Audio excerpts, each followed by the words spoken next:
Hi, Assalamualaikum, and a very good morning. Welcome to my video.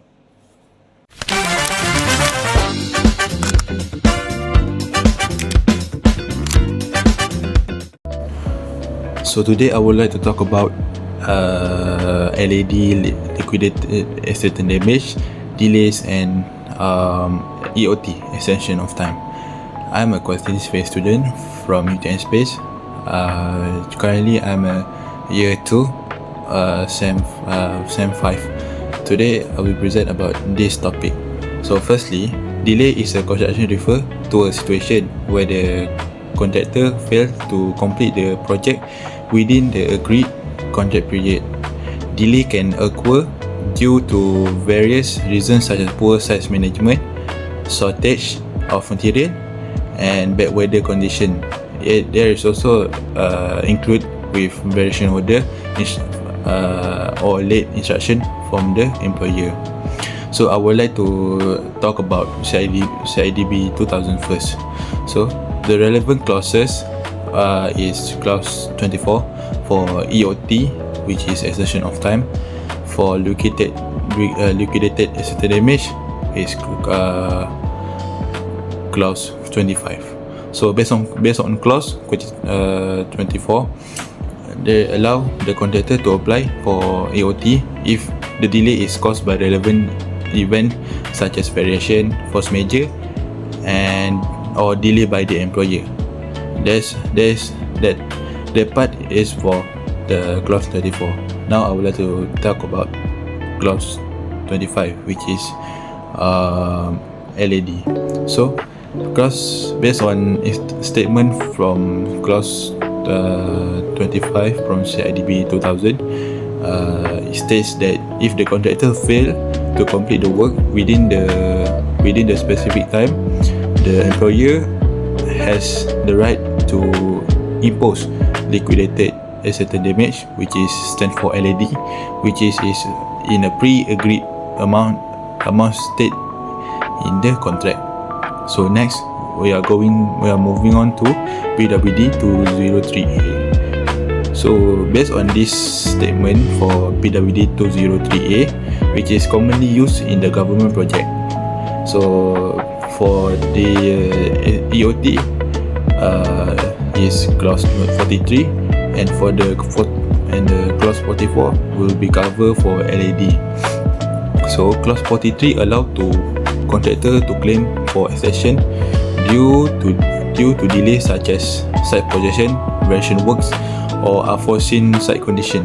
Whenever clause 40, which is LED, allow the government to impose LED if the contractor fails to complete the project on time without valid reason. Now moving on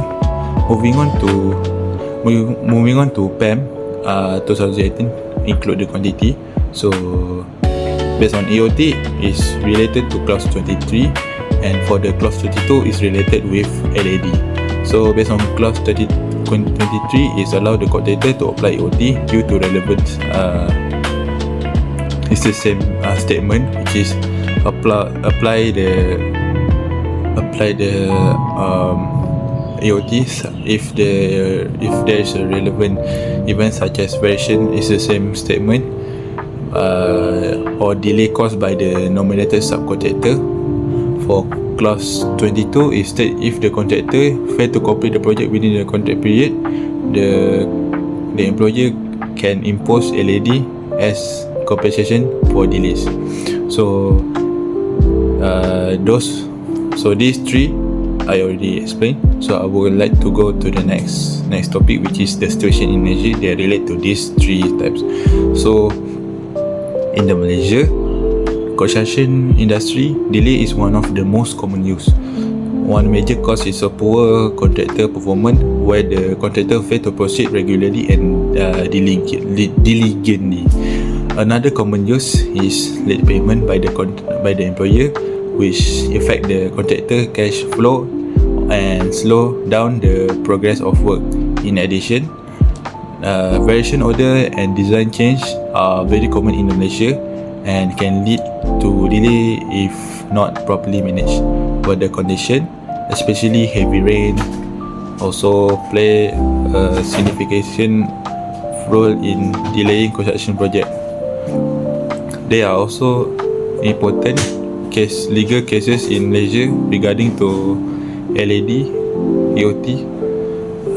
The case that related with this topic is cubic electronic SDN Sdn Berhad versus mass telecommunication SDN Berhad. In this case, the federal court held that LED is enforceable even if the actual loss is not proven, as long the amount stated in the contract is reasonable. Another case that I would like to present is Syarikat Tan Kim Bank and rakan-rakan versus Pulai Jaya SDN Berhad. In this case, the court emphasized that if the delay is caused by the employer, the contractor must be granted an EOT, which is extension of time. If not, the employer cannot impose LED. This is known as the prevention principle. So to conclude this topic, delay, LED and EOT are closely related in the construction industry or construction contract. Delay may result in LED, but if the contractor is entitled to EOT, then LED cannot be imposed. So therefore, it is important for both parties, which is client and the contractor, to follow the contract provision carefully. As a future quantity surveyor, we must to ensure proper contract administration to minimize the dispute and ensure project success. So that's all from me for this topic. Thank you so much for watching my video, and selamat Hari Raya, maaf zahir dan batin. Terima kasih.